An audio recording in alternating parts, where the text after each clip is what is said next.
Now, one of the questions I get asked really, really often is, hey May, I'm feeling kind of lost. What do I do with my life? And can your astrology sort of help me find a purpose, a direction? What do I do next? Now, I hear this a lot. And I get this from hundreds, potentially even thousands of my students, as well as my astrology clients when I was more actively doing consultations. And I've given a lot of thought to this. And what is it that makes people feel kind of lost, and how can this help? And I've also made this observation. I've thought about how coaching, counseling, and advice giving can really help with this specific situation. And something I've realized over time is that there are people who have gone for therapy, counseling, advice sessions for years. And they've attended courses. These people love to attend a lot of these coaching type programs. And a lot of these people from this category may even have spent, now you could be in this category as well, and you could have spent quite a lot of time and even money going to programs. It costs thousands and thousands of dollars, and then not get anywhere. It's not like after years of doing these programs that you actually have major clarity about what you want to do. And it's very easy to sort of look at other people who are very directed, people who have gone on to make films, start companies, or they've gone and gotten involved with activities. And there's a bit part of you that maybe sort of sits and thinks like, what is it about those special people who seem to know when they wake up in the morning, it's like, wow, I just know what I'm going to do with my life. And then there's kind of like the everybody else who's like, what do I do? It's like, oh, just go to work law, or just get instructions from my boss, just get through the day. And in very, very extreme situations, it can even spiral down to what some people call depression. And it's that sense of lowness and not seeing what's going in the future.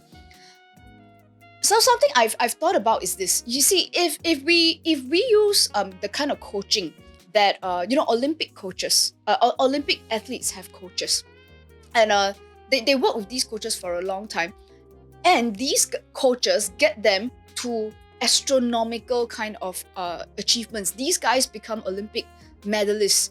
So, and also, you think about even physiotherapists, very often if somebody has an injury or there's something like not quite right with your body, and you go to a physiotherapist, and somehow the physiotherapist generates a very, very positive outcome. But then again, there are also other types of therapy where you've heard of people like that, right? That they go for therapy for a long time, or they've gone to see this astrologer for a long time, or they're doing this spiritual counseling thing for a long time, and somehow it doesn't generate like medal winners. It doesn't generate people who are like, all yay about life. At best they're like, oh, I'm not so depressed anymore. Which tells you they're still depressed, they're just not so depressed anymore. And I've thought about this, guys. And after all these years, now today's video is going to be a lot more intimate, and I want to be like a lot more candid, a lot more upfront with you guys. And I appreciate that some people are going to be very offended with what I'm about to say, but I've given a lot of thought to this. And I've realized that if you're feeling lost, if you're feeling depressed, it is actually probably the highest form of self-centeredness that exists in the human psyche. You see, when a person is feeling lost and what's my direction, and every question that ever comes out of a client or a student who's in that space is about themselves. Hey May, what's my direction? Hey May, what do I do tomorrow? Hey May, I don't have much money, like I'm feeling really sad, or I have this dream, I want to do this dream, but I don't have time, I don't have money, I don't have support. And a lot of this conversation is about it's their life, and it's what they don't have. It's one of the strange things. It's like, here's what I don't have, poor me, I'm in a broken state. And of course, as with most type of coaching or helping type of professions, we usually try to get people to sort of like see, okay, you've got a few resources. You're not a multi-millionaire, but you do have some resources. Maybe we can use this in a useful way. And then these guys go like, oh, but I want to deal with myself first. Me first. I want to make sure I have a direction first, then I can help people. So you can actually tell from a lot of these languaging that it's putting self first, followed by only then the mission. Now let me illustrate this by giving you a different perspective. Okay, so when we look at Olympic coaches, Olympic athletes, and they go to their coach, they're very seldom thinking about what they don't have. And a lot of these conversations, now you actually see this in real life. You know, when an athlete gets an injury and they go to a physiotherapist for they're down for 2 months.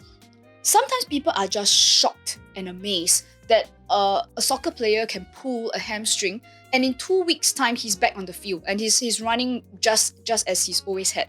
And if he's interviewed about like, wow, your recovery was real quick, and he's like, we've got a cup to win.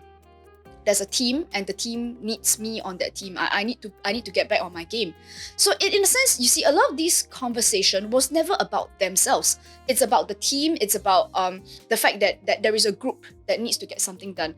And I've also noticed this very personally in all these years of doing astrological type coaching and profiling programs.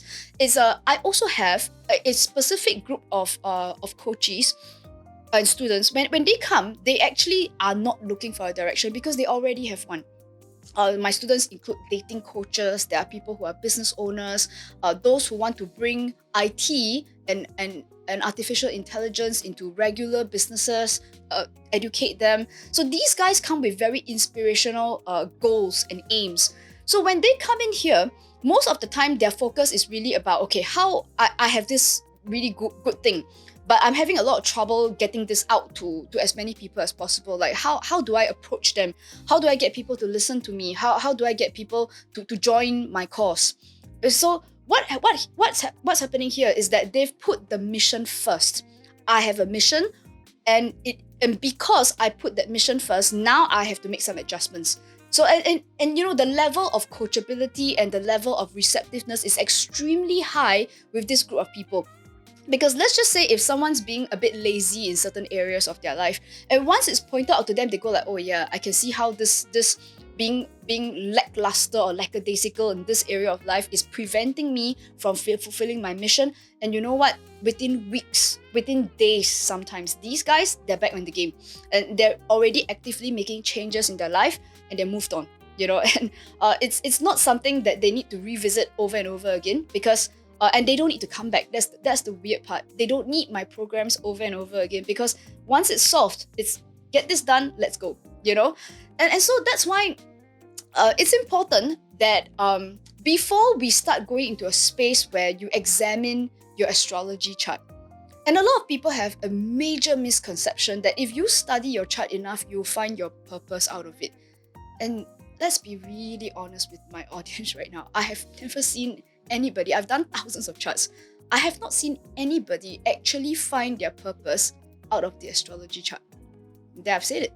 See, and it's a bit of a fallacy in that way, because most of the people who proceed with a mission, here's the important part.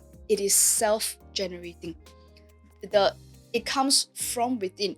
Then the chart becomes useful, because then they can now see where the shortfalls are and what needs to be fixed so that the mission can be produced. Now, I understand that for many of you, you'll be thinking like, okay, but I really don't have a mission. I just don't know what I want to do. I don't even know how I'm useful. And maybe some of you even agree with me that, oh yeah, I've been really, really self-centered. I want to help people, but I don't really know how to. And so what I would really suggest here is this. You see, when you go to a doctor, and you just want to examine the body, it's fun, but you know, it doesn't really do anything. But once you realize that there is a surgery that you want to do, or that you are really serious about doing a surgery. You know how, like, you know, in 2 weeks' time you're going to have like a bypass or something, and then when you look at the body, we know exactly what we are looking for, right? We're looking at this particular blood vessel because we have to cut this blood vessel, so we focus on things. But you see, when there isn't an operation that's coming up, there is no activity that's coming up, then what happens is that we're just looking at the whole body. We are just taking x-rays from every part of the body. Hey, look, your finger. Hey, look, your throat. But all of it's interesting, but it's ultimately like, okay, great, you went home with a stack of x-rays, but you still don't know what to do with it. Okay, so if you're listening to this, here's what I really, really recommend. That if you actually embark on looking into your astrology chart, now it's wonderful. It shows you where your strengths are, how you communicate, who are the people you care about, and how you can portray yourself in a clearer and a more articulate manner to the people that you are communicating with. And what you want to focus on really is that you first have to give up the idea of looking for your purpose. And I know lots and lots of people they're just doing that. Now, first of all, you have to give that up. And what you want to adopt here is that if you came into this world, and I don't think it's by accident, you have skills, experiences, personality traits. You must have come here for a mission. And therefore, rather than trying to find that mission, it's a lot better and more useful to start thinking about how can I be actually useful. Perhaps I have some skills with colors, with shapes. Who are the people who might really benefit from that? And guys, it's magic. When you wake up in the morning and you're just thinking, oh wow, I'm really good at this, and I just really want to go out there and find as many people as possible in this category so that I can bring colors and shapes into their life. And it could be little children, it could be old people, it could be a design company, it could even be a mobile app company or whatever it is. So what I'm trying to explain here is that you want to shift your focus into something. You have to play a game that's way bigger than yourself. The biggest problem with looking for a purpose is this. Let's just say you actually find it, which I haven't seen anyone do, but let's just say you did. And if you came into this program and you're like, oh wait, I found my purpose. Okay, well, yay, found your purpose. But if that's the destination, that there's no and then what? There isn't. So what I would say is really think about at the end of your life, like should you drop dead at age 80, for example, what would you really like to be known for, and who would you really like to make an impact to? And then the astrology chart becomes really, really useful. Otherwise, you're just going to go home with a bunch of x-rays. So today's video is a little bit different. I'm having a bit more of a heart-to-heart talk with people because it's bothered me for a very, very long time. That a lot of people are looking for something, and it's this idea that astrology is going to get us there. But I hope this little video has gotten people quite clear about what needs to be in place before you can really find that purpose. Okay, so this is May. I'll see you guys in my next video.